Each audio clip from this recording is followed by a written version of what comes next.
할렐루야, 거룩한 주일입니다. 이 시간 오만 가해 하나님께 예배로 나가시겠습니다. 다 함께 기도하시겠습니다. 언제나 우리와 함께 하시는 임마누엘 하나님, 지난 한 주간도 우리들을 떠나지 않고 동행하여 주신 은혜에 감사를 드립니다. 주님께서 함께 하심으로 우리의 몸은 안전하였고, 주님께서 인도하심으로 우리 속사람은 굳건하게 믿음을 지킬 수 있었습니다. 또한 오늘은 이렇게 귀한 주일을 허락하사 주님 안에서 안식하며 기쁨과 즐거움을 누리며 예배하게 하시니 감사합니다. 오늘의 예배를 통하여 성삼위 하나님과의 신령한 교제가 이어지게 하시고 이전보다 더욱 하나님만을 사랑하며 찬양과 경배를 드리게 하옵소서. 예수님의 이름으로 기도드립니다. 아멘.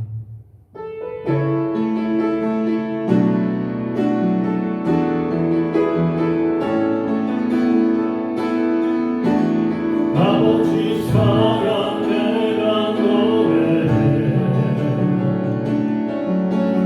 아버지 은혜 내가 노래해. 그 사랑 변함없으신 거짓없으신 성실하신 그 사랑,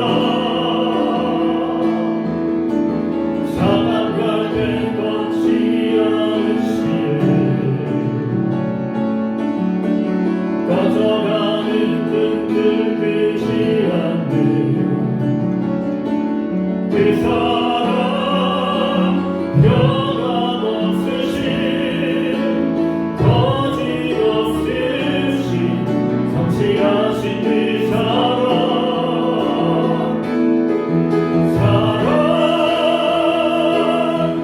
그 사랑, 널 위해 죽으신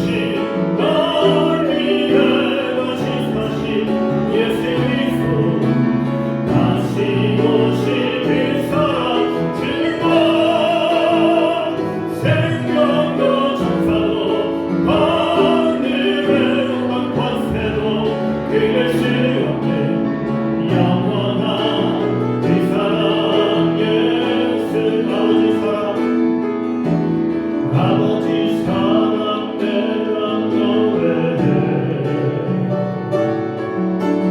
아버지 은혜 내가 노래해.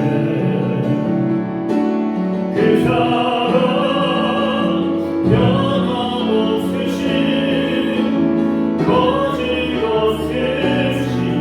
성실하신 그 사랑,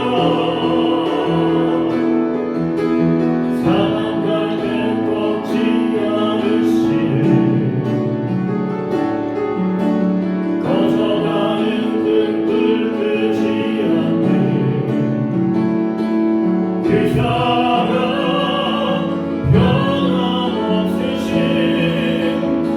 거짓없으신 성실하신 그 사랑,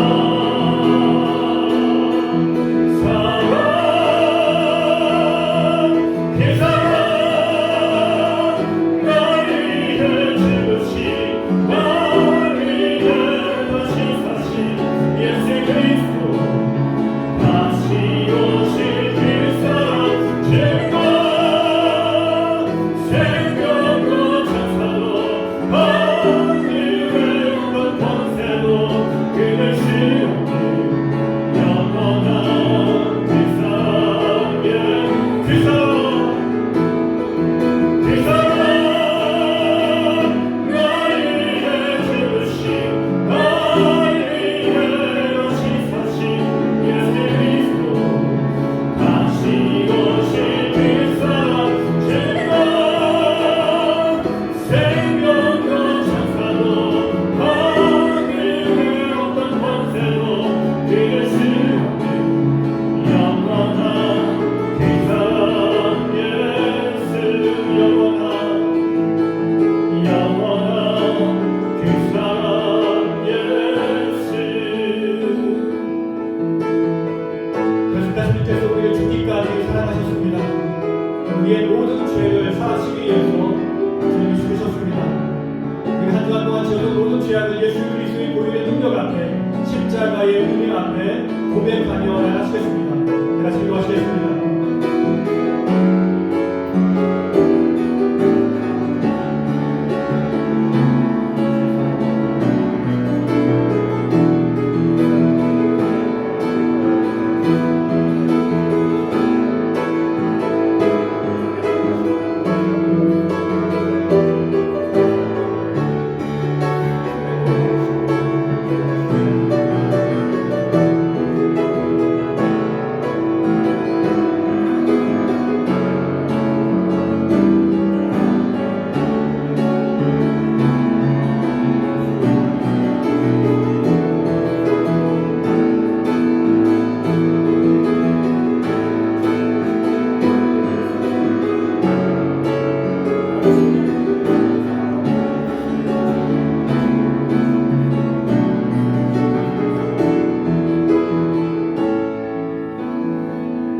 여기 죄인된 우리를 향하신 주님의 용서의 말씀이 있습니다.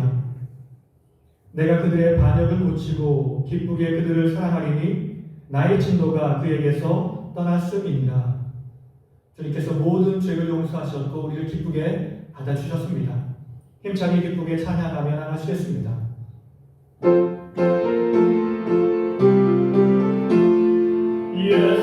예수님은 누구신가 오른 자의 위로와 없는 자의 풍성이며 정한 자의 높음과 잡힌 자의 노임대로 우리 기쁨 되시네.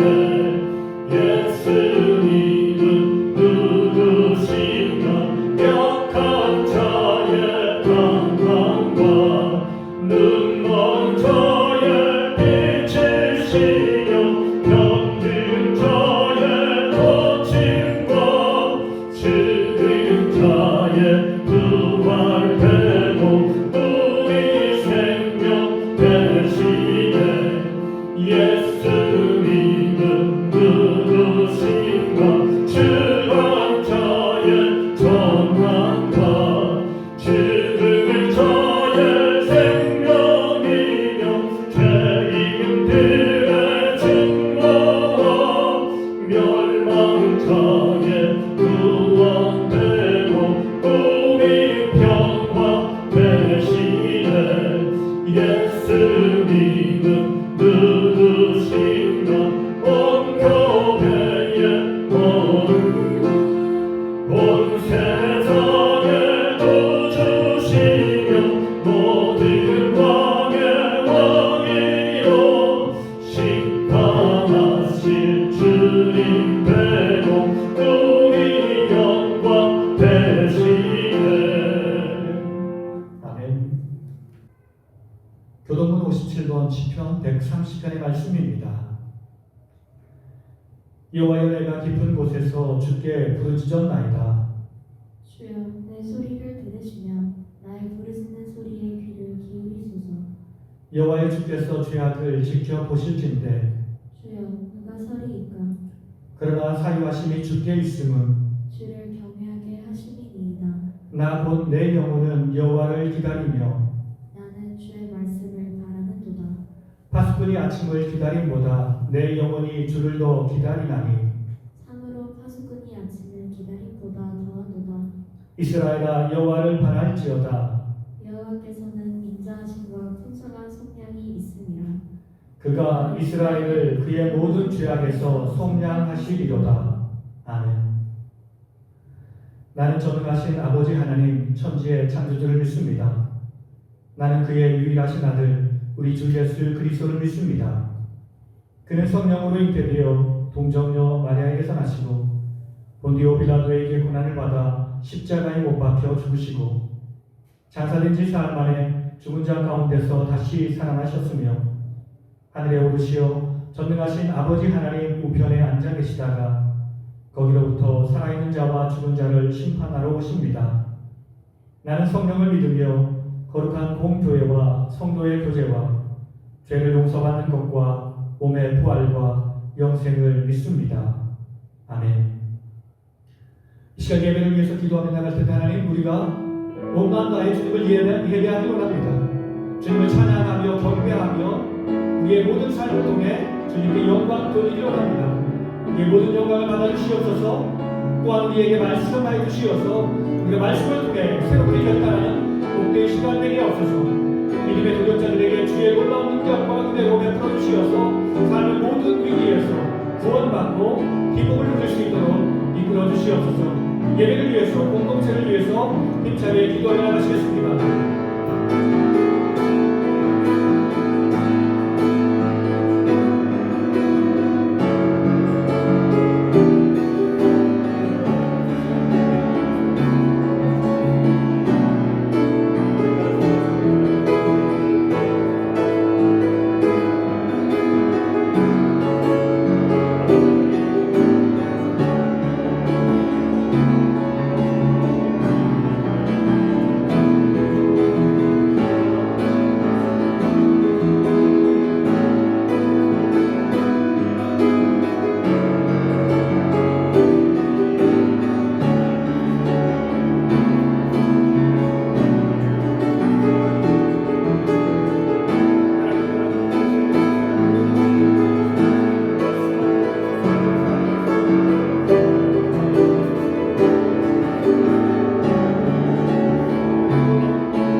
살아계신 예수님의 이름으로 간절히 기도드립니다. 아멘. 하나님의 말씀은 마가복음 5장의 말씀입니다. 마가복음 5장 21에서 28절, 40절에서 43절까지의 말씀입니다. 예수께서 배를 타시고 다시 맞은편으로 건너가시니 큰 무리가 그에게로 모이거늘 이에 바닷가에 계시더니 회당장 중에 하나인 야이로라 하는 이가 와서 예수를 보고 발 아래 엎드려 간곡히 구하여 이르되 내 어린 딸이 주께 되었사오니 오셔서 그 위에 손을 얹으사 그로 구원을 받아 살게 하소서 하거늘 이에 그와 함께 가실새 큰 무리가 따라가며 에워싸 빌더라. 12핵을 혈루증으로 알아온 한 여자가 있어 많은 의사에게 많은 괴로움을 받았고 가진 것도 다 허비하였으되 아무 효험이 없고 도리어 더 중하여졌던 자에 예수의 소문을 듣고 무리 가운데 끼어 뒤로 와서 그의 옷에 손을 대니 이는 내가 그의 옷에만 손을 대어도 구원을 받으리라 생각함이러라. 그들이 비웃더라. 예수께서 그들을 다 내보내신 후에 아이와 부모와 또 자기와 함께한 자들을 데리시고 아이 있는 곳에 들어가사 그 아이의 손을 잡고 이르시되 달리 다금하시니 번역하면 곧 내가 내게 말하노니 소녀야 일어나라 하시니라. 소녀가 곧 일어나서 걸으니 나이가 12살이라 사람들이 곧 크게 놀라고 놀라거늘 예수께서 이 일을 아무도 알지 못하게 하라고 그들을 많이 경계하시고 이에 소녀에게 먹을 것을 주라 하시니라. 아멘. 우리 사랑하는 가족들과 인사 나누겠습니다. 하나님이 우리와 함께 하십니다. 하나님이 우리와 함께 하십니다. 끊임없이 우리를 찾아오는 재난과 환난들. 오늘 우리는 위기의 시대를 살아가고 있습니다. 세계 제1차 대전이 1914년 7월부터 1918년 12월까지 4년에 걸쳐 있었습니다. 그때 전쟁으로 인한 사망자의 숫자는 약 940만 명이었고 부상자의 수는 2250만 명으로 총 사상자의 숫자는 3200만 명 정도였습니다. 참으로 끔찍하고 잔혹한 전쟁이었습니다. 그런데 지금 우리는 코로나와 전쟁을 치르고 있습니다. 2019년부터 시작되었다는 코비드19는 현재 사망자가 390만 명을 넘었고 병자는 1억 8천만 명을 넘었습니다. 사망자의 숫자는 1차 대전에 비해서 적었지만 환자의 수는 비교할 수 없을 정도로 코비드 환자가 많았습니다. 그리고 이 전쟁은 언제 끝날지 모르는 막연한 전쟁이나 사람의 마음을 더 두렵게 하고 있습니다. 오늘 우리가 살아가는 삶의 현장은 항상 재난과 고통의 연속입니다.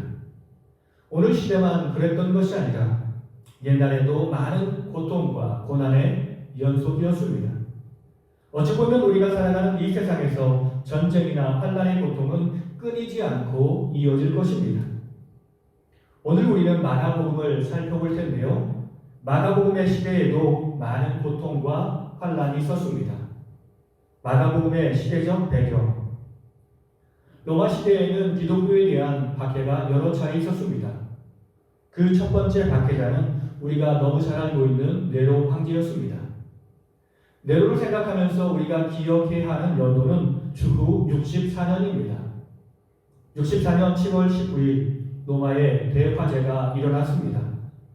이 화재는 기름 창고에서 우연히 일어나는데 작은 화재가 시내에 번지면서 대화재로 악화되었습니다. 당시 로마 제국의 황제였던 네로는 화재의 소식을 듣고 휴가를 중단하고 로마에 와서 이재민들에게 식량을 공급하는 등 참사 수습을 위해서 최선의 노력을 다했습니다. 그런데도 대재앙에 시민들의 민심은 진정되지 않았고 심지어 네로 황제가 불을 질렀다는 방화설이 나돌기 시작했습니다. 그러자 네로 황제와 집권 세력은 이에 대한 민심을 수습하기 위해서 신흥 종교였던 기독교의 모든 책임을 전가했습니다. 예수님의 제자들을 비롯한 기독교들을 대학살했던 것입니다. 그때가 주후 64년부터 67년까지입니다. 그때 순교한 대표적인 사람이 바로 베드로이며 바울입니다. 마가복음은 그런 시대적 배경을 안고 있습니다. 우리는 고난의 현장 속에서 하나님을 향해 이렇게 외칠 수 있습니다. 왜 하나님 내가 고난을 받아야 합니까? 이렇게 하나님을 향해 외치는 이야기가 구약 성경의 욥기입니다. 우리가 잘 아는 바와 같이 욥은 하나님을 진심으로 사랑했고 경외한 사람으로 순전하고 악에서 떠난 사람이었습니다. 그런데도 그는 많은 고난을 받으며 어려움을 겪었습니다. 그때 하나님을 향해서 이렇게 외칩니다. 하나님, 왜 내가 이런 고난을 받아야 합니까? 도대체 하나님은 어디 계십니까? 이에 대한 욥기의 대답은 잠잠히 하나님의 구원을 기다리라라고 말씀하고 있습니다. 때가 되면 하나님이 나타나 하나님이 도우시리라라고 말씀하셨습니다. 이것이 틀린 말은 아니지만 우리의 마음을 시원하게 해주는 대답은 아닐 것입니다. 그런데 신약 성경에 와서 곧 예수님이 이 땅에 오시어서 다른 대답을 말씀해 주셨습니다. 세상의 모든 질고를 지고 가시는 예수님. 마가복음의 독자의 삶의 자리는 고난의 현장이라고 말씀을 드렸습니다. 수많은 사람들이 박해를 받고 죽어가고 있습니다. 그런 사람들을 위로하며 희망을 주기 위해서 마가복음이 기록되었습니다. 마가복음의 시작은 이렇습니다. 마가복음 1장 1절의 말씀입니다. 하나님의 아들 예수 그리스도의 복음의 시작이라. 예수님은 분명 하나님의 아들이십니다. 그런데 그런 하나님의 아들이신 예수님이 십자가를 지시는 것이 복음입니다. 그렇습니다. 마가복음에서는 예수님을 고난의 종으로 표현하고 있습니다. 예수님은 분명 하나님의 아들이셨지만 그런데도 사람보다 더 큰 고난과 고통을 받으셨습니다. 왜 그럴까요? 왜냐하면 하나님을 위해 고난당하는 자들을 구원하기 위함이었습니다. 하나님을 위해 고난당하는 자들을 위로하기 위함이었습니다. 구원할 자를 찾아 다니시는 예수님. 21절은 이렇게 말씀합니다. 예수께서 배를 타시고 다시 맞은편으로 건너가시니 큰 무리가 그에게로 모이거늘 이에 바닷가에 계시더니 사람들은 유명한 사람이 있으면 그 사람을 찾아 나섭니다. 그런데 예수님은 정말 유명하고 능력 있는 분이셨지만 그분은 자신의 도움이 필요한 사람을 찾아 다니셨습니다. 이것이 바로 아버지 하나님의 마음입니다. 인간이 하나님을 향해서 외쳤던 말, 하나님 내가 어려움을 당하고 있는데 고난을 당하고 있는데 당신은 어디 계십니까? 당신은 무엇을 하고 계십니까? 라고 질문할 때 예수님은 내가 너희를 사랑해서 너희를 구원하기 위해 너희를 찾았노라 라고 말씀하시는 것입니다. 예수님은 자신이 이 땅에서 할 일이 많다는 것을 잘 알고 계셨습니다. 그래서 예수님은 쉬지 않고 일하셨습니다. 장소를 불문하고 시와 때를 불문하고 자신의 도움이 필요한 곳을 찾아가셔서 그들의 어려움을 풀어주셨습니다. 오늘 본문의 이야기는 예수님이 요단강을 건너가서 사역을 마치시고 돌아오시는 것으로 시작합니다. 예수님은 이방인들이 거주하던 거라사 지방으로 가셨습니다. 거기에서 무덤 사이에 살던 더러운 귀신 들린 자를 주님이 구원해 주셨습니다. 그리고 다시 배를 타고 돌아오셨습니다. 그때 예수님 곁에는 수많은 사람들이 함께 있었습니다. 모든 사람들이 다 주의 도움이 필요한 사람들이었습니다. 그런데 주님은 자신의 도움이 먼저 필요한 사람들을 찾아 또 찾아 나서시며 그들을 돕고 구원하십니다. 오늘 본문의 이야기에서는 두 사람의 치유 사건을 기록하고 있습니다. 그런데 이 이야기는 아무 상관없는 이야기인 것처럼 보이지만 이 두 이야기는 하나의 주제를 형성하고 있습니다. 회당장 야이로의 믿음과 혈루증 여인의 믿음. 22절과 25절은 이렇게 말씀합니다. 회당장 중에 하나인 야이로라 하는 이가 와서 예수를 보고 발 아래 엎드리어 12해를 혈루증으로 알아온 한 여자가 있어. 이 두 사람은 비교할 수 없을 정도로 차이가 나는 사람들이었습니다. 한 사람은 회당장 야이로이며 다른 한 사람은 무명의 혈루증 여인이었습니다. 이 사람은 첫 번째 남자이고 여자라는 차이가 있습니다. 그 당시 남자는 사람으로 존중받는 사람이었습니다. 특별히 회당장 야이로는 사람들에게 존중받고 인정받는 그러한 사람이었습니다. 반면에 여자는 대수할 때도 포함되지 않는 것이 여자였습니다. 이처럼 남자와 여자는 큰 차이가 있었습니다. 그리고 한 사람은 사람들에게 인정받는 사람이었고 다른 한 사람은 부정한 여인이었습니다. 회당에는 회당을 책임지는 회당장이 있었습니다. 회당장은 일반 백성들 가운데 신앙과 덕망이 있는 사람들 가운데서 선출되었던 명예직이었습니다. 회당장은 공중 예배를 주관할 책임이 있어서 성경이 읽을 사람을 안식일마다 선정하는 일을 하였고 예배의 질서를 유지하는 일을 이렇게 집행했습니다. 회당장은 한 사람은 아니었고 한 회당에 보통 3명이 회당장이었습니다. 야이로는 그런 3사람 중에 한 사람이었던 것입니다. 이처럼 야이로는 사람들에게 존경을 받는 사람이었습니다. 그런데 혈루증을 앓는 여인은 죄인이었습니다. 고대 이스라엘은 피는 부정하다라고 생각했습니다. 사람이 피를 흘리면 죽을 것이기 때문에 곧 피를 보면 좋지 않은 일이 생길 것이다라고 생각했던 것입니다. 이처럼 피는 부정한 것으로 나쁜 것으로 생각되었습니다. 그래서 사람이 피를 흘리는 경우 그 사람은 부정한 사람이 되고 이 부정한 사람은 보통 사람들과 함께 할 수 없었습니다. 이들은 같은 12년의 공통점을 가지고 살았습니다. 그러나 너무 다른 12년이었습니다.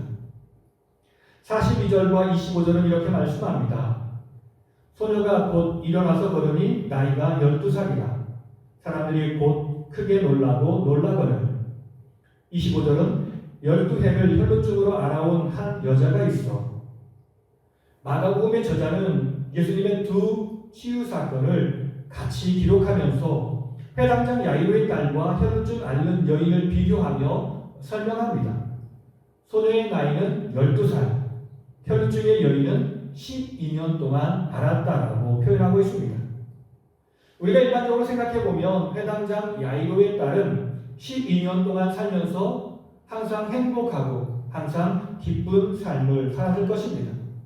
그의 아버지는 사람들에게 존경받는 사람이어서 많은 사람들에게 칭찬을 받았고 넉넉하지는 않았지만 항상 부족하지 않은 삶으로 많은 사람과 지극정성의 보살핌을 받으며 이 아이는 자랐을 것입니다.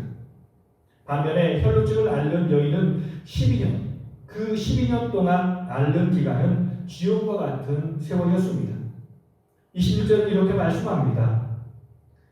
많은 의사에게 많은 괴로움을 받았고 가진 것도 다 허비하였으되 아무 효험도 없고 도리어 더 중하여졌던 차에 혈증을 앓는 여인도 병세가 나타나기 전까지는 가정을 이루고 행복한 삶을 살았을 것입니다.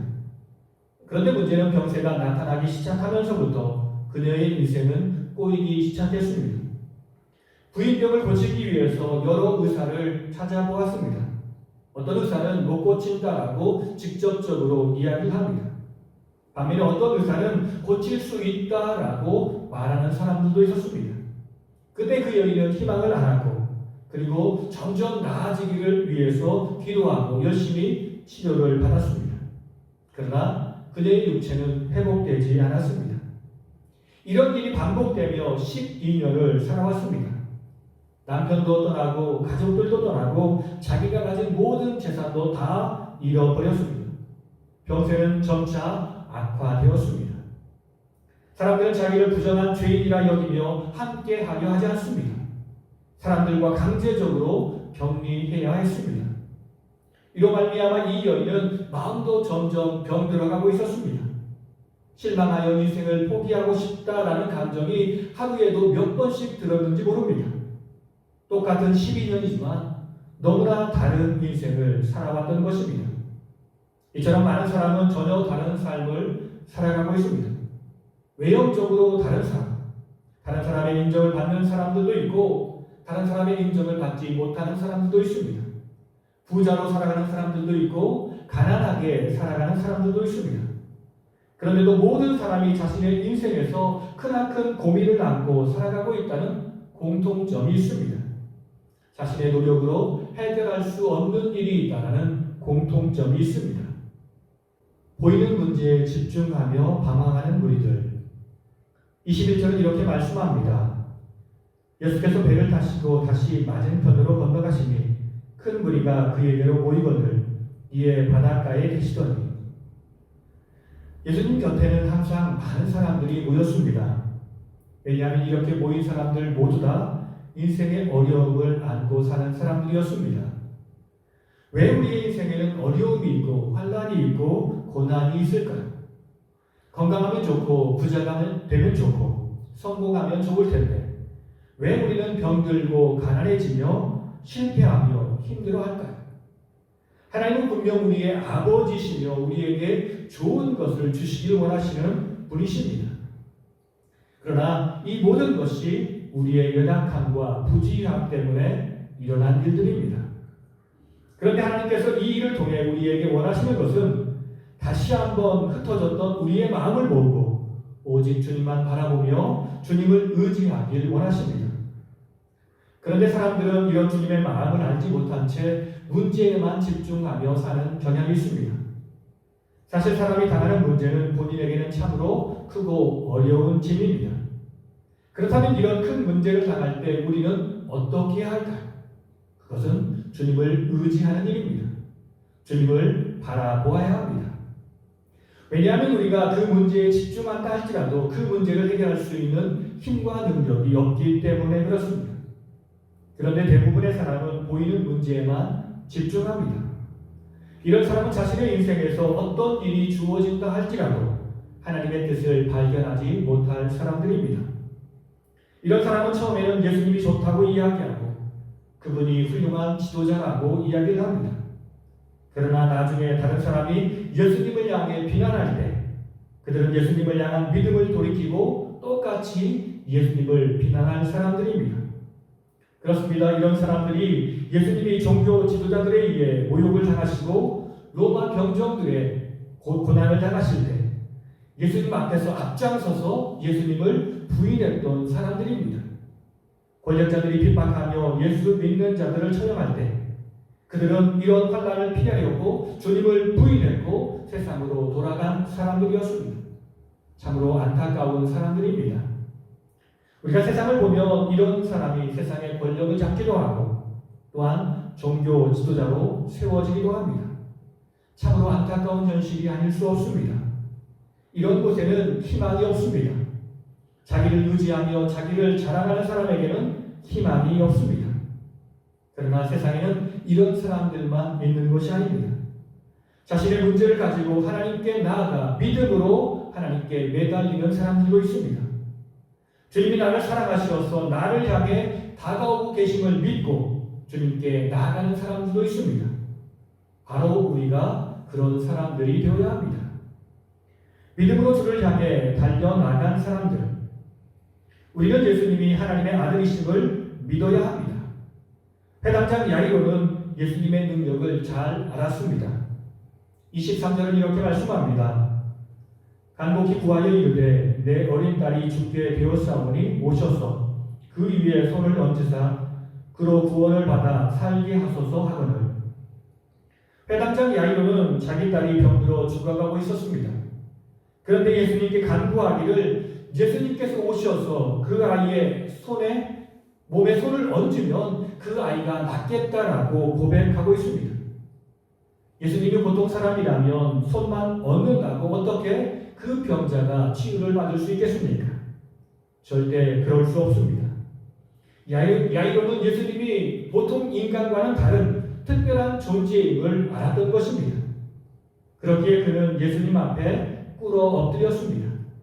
그는 예수님 발 아래 엎드렸습니다. 22절은 이렇게 말씀합니다. 회당장 중에 하나인 야이로라 하는 이가 와서 예수를 보고 발 아래 엎드리어.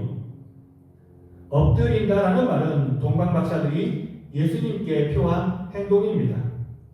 그리고 채무자가 채권자 앞에 간절히 사정하는 마음으로 꿇어 엎드리는 것입니다. 곧 회당장 야이로가 예수님 발 아래 엎드렸다라는 것은 예수님이 우리와는 다른 특별한 존재임을 알고 꿇어 경배한 것입니다. 나의 긴박한 사정을 해결할 수 있는 이는 오직 예수님밖에 없다라고 고백하며 그렇게 꿇어 엎드린 것입니다. 혈루증 앓는 여인은 어떻습니까? 28절 이렇게 말씀합니다. 이는 내가 그의 옷에만 손을 대어도 구원을 받으리라 생각함일러라. 이 여인은 예수님의 손을 붙잡으려 했던 것이 아니라 예수님의 옷가에 손만 대어도 내가 구원을 받을 수 있다라고 생각했던 것입니다. 어찌 보면 회당장 야이로보다 더 큰 믿음을 가진 사람이었습니다. 어쨌든 이 두 사람은 예수님이 인간이 아닌 특별한 존재, 그분이 하나님의 아들이심을 믿었던 것입니다. 그렇기에 그들은 주님을 향해 나간 것입니다. 이들의 방향은 정확했습니다. 오늘 우리도 예수님을 향한 정확한 믿음을 가지고 주님을 향해 나아가야 할 줄 믿습니다. 예수님만이 나의 구원자이시며 나의 유일한 치료자이시며 나의 힘이시며 나의 능력이 되심을 우리는 믿으며 고백하며 나아가야 합니다. 그리고 주님 앞으로 나아가 우리의 모든 문제를 주님 앞에 내려놓아야 합니다. 간절한 마음으로 계속해서 주님을 향해 기도해야 합니다. 회당장 야이로는 진실로 간절한 마음이었습니다. 23절은 이렇게 말씀합니다. 간곡히 구하여 이르되 내 어린 딸이 죽게 되었사오니 오셔서 그 위에 손을 얹으사 그로 구원을 받아 살게 하소서 하거늘. 그는 예수님께 간구합니다. 여기서 간구하다라는 말은 헬라어로 파레칼레이라는 말로 이 말은 미완료형입니다. 미완료형이라는 말은 과거에 행동했던 행동이 지금까지 이어져 오는 것을 말하는 것입니다. 곧 야이로가 예수님께 한 번만 구한 것이 아니라 여러 번 구했고 많은 시간이 지난 지금까지 예수님을 향해서 간구하고 있었던 것입니다. 야이로는 자기 딸이 가벼운 병의 증세를 보이기 시작할 때부터 예수님께 찾아가 병을 고쳐달라고 부탁을 드렸습니다. 그리고 시간이 지나면서 병이 악화될 때도 예수님을 찾아가 고쳐달라고 부탁을 드렸습니다. 그는 포기하지 않았고 계속해서 주님을 찾아 주님께 간구했던 것입니다. 우리가 가진 힘과 능력은 오직 기도하는 힘밖에 없습니다.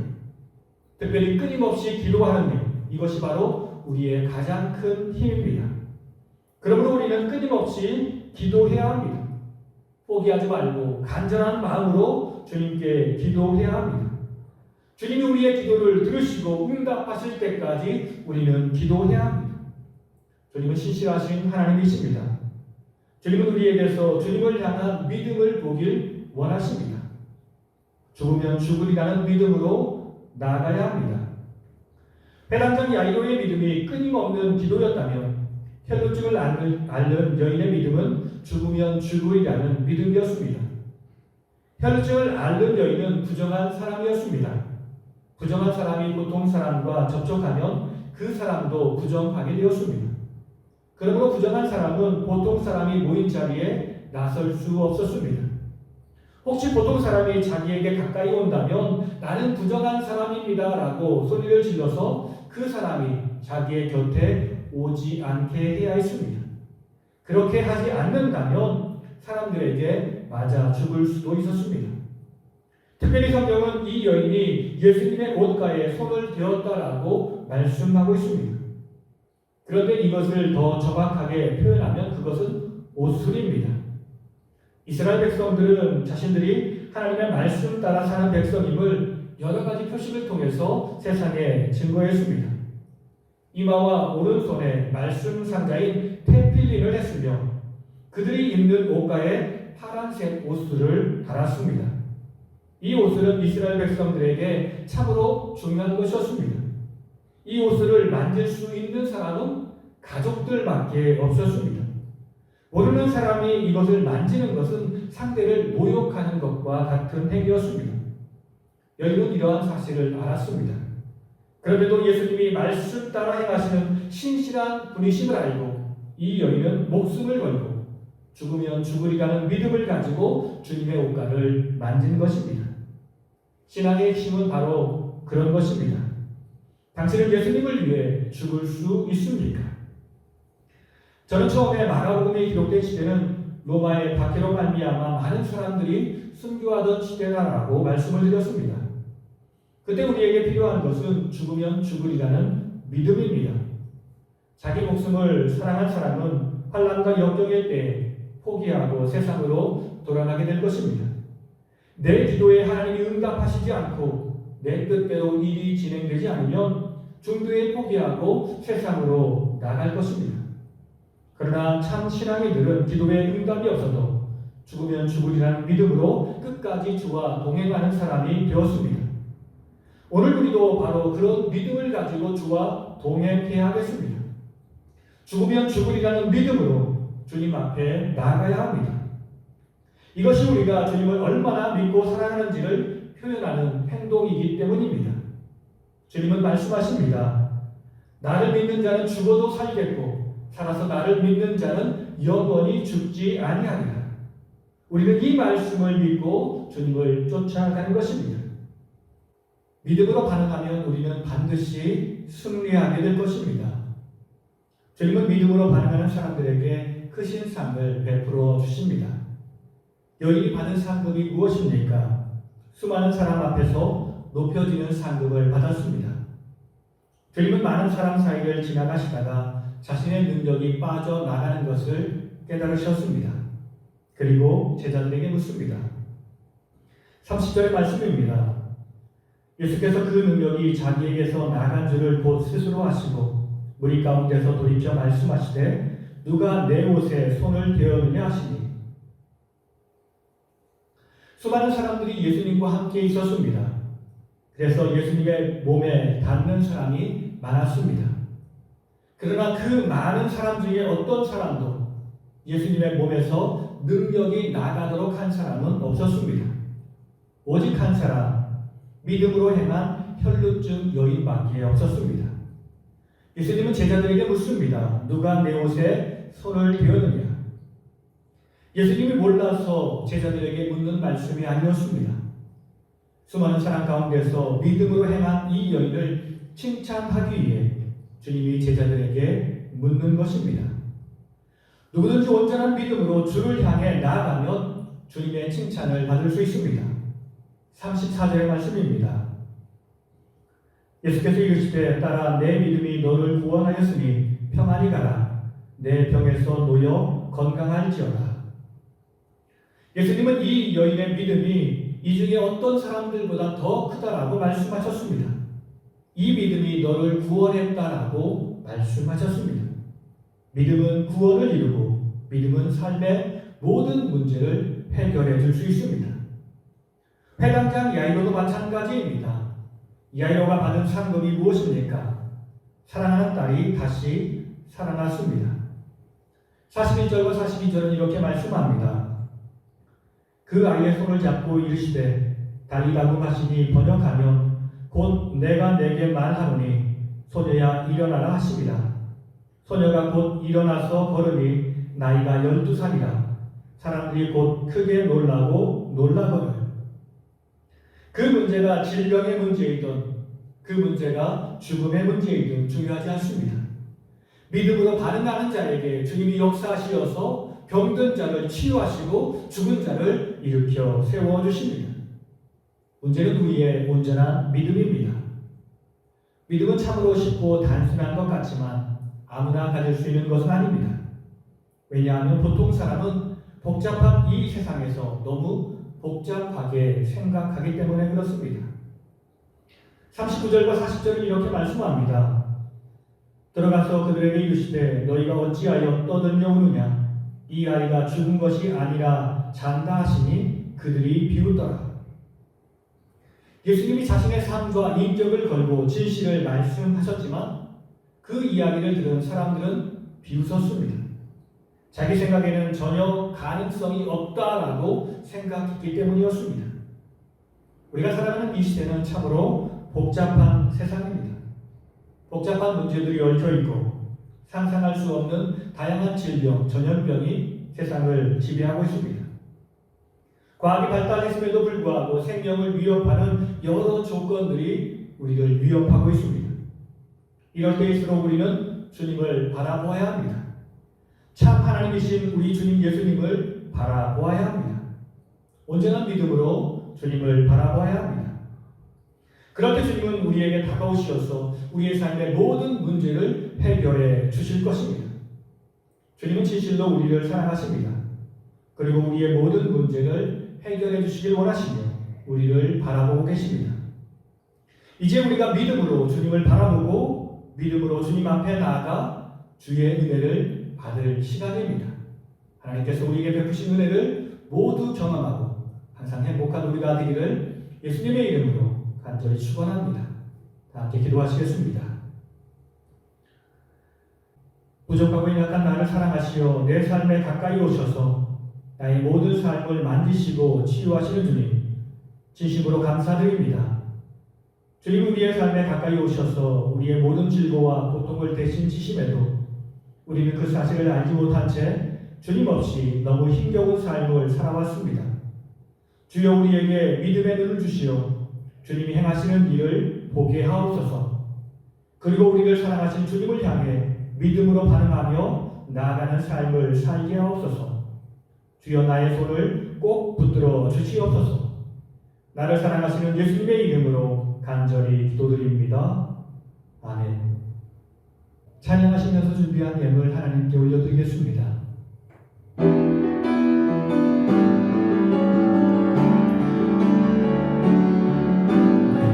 지금까지 지내온 것을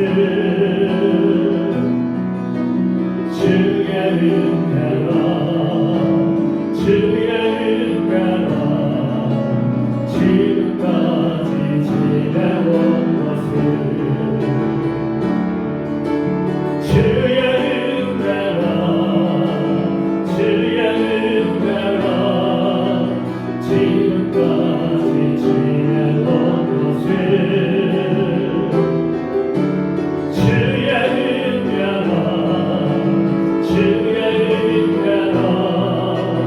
지금까지 지내온 것을 항상 나를 사랑하시어 나의 모든 필요와 상황을 아시는 주님, 그 은혜와 사랑을 우리에게 부어주시니 참으로 감사드립니다. 우리가 살아갈 힘과 능력이 모두 주님께 받은 것이오니 이 모든 것을 주를 위해 헌신하기 원합니다. 주여 나의 마음과 나의 삶과 나의 모든 헌신을 기쁘게 받아주시오. 주님이 원하시는 일, 생명 살리고 이 세상을 구원하는 일에 사용하여 주시옵소서. 주여 이 땅을 치유하여 주시옵소서. 상한 심령이 치유받게 하시고 상한 육체가 힘을 얻어 일어서게 하시며 상한 영혼이 주님을 의지함으로 강건해지도록 크신 은총과 사랑을 베풀어 주시옵소서. 삶의 모든 문제가 주의 은혜로 해결되도록 큰 능력과 은총을 베풀어 주시옵소서. 몸이 병들어 기도하는 주의 동역자들을 기억하시고 주님 치유의 손길로, 능력의 손길로, 주님 보혈의 손길로 치유하시고 회복시켜 주시고 일으켜 세워 주시옵소서. 모든 영광을 하나님께 올려드리오며 우리를 사랑하시는 예수님의 이름으로 기도드립니다. 아멘. 사랑하는 가족들과 다시 한번 인사 나눌 때 믿음으로 반응하며 살겠습니다. 믿음으로 반응하며 살겠습니다. 항상 우리가 믿음으로 반응하며 살아야 할 줄 믿습니다. 마지막 찬양 올려드리겠습니다.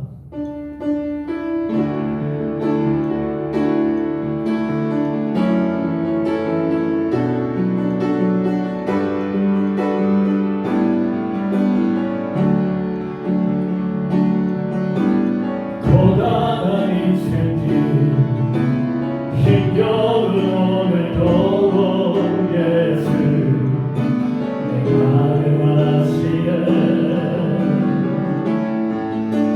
지나간 아픔도 마주할 세상도 예수 내 마음 아시네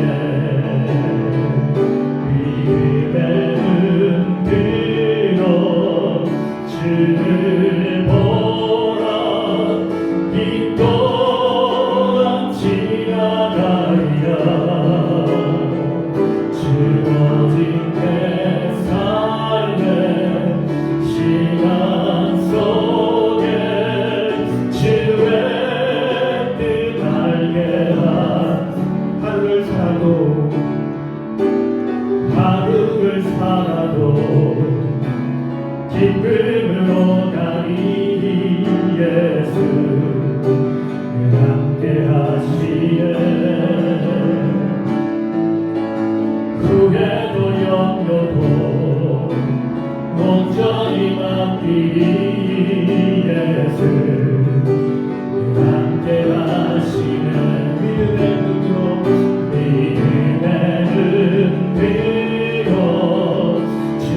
주를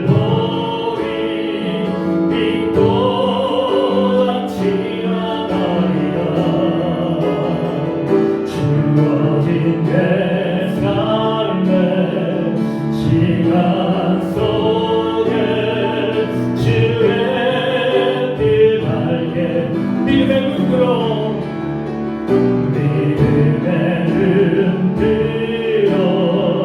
주를 보니 이 또한 지나가리라 주어진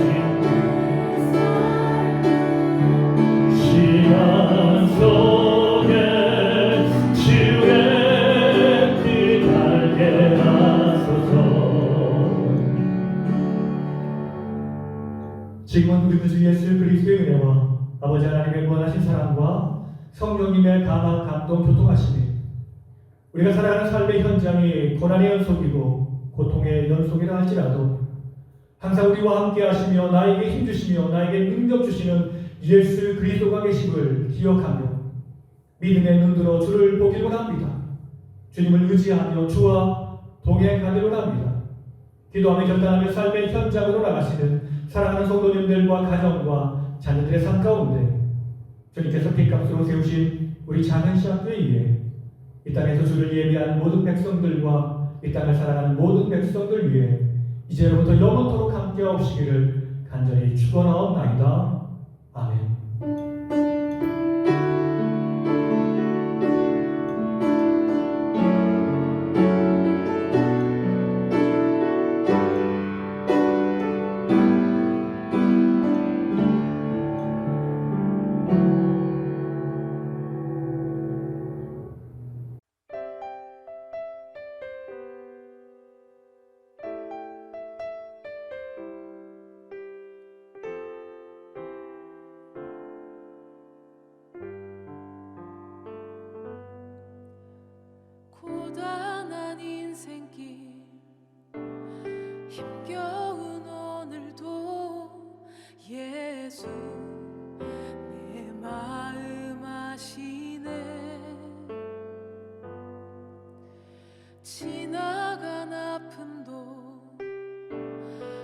주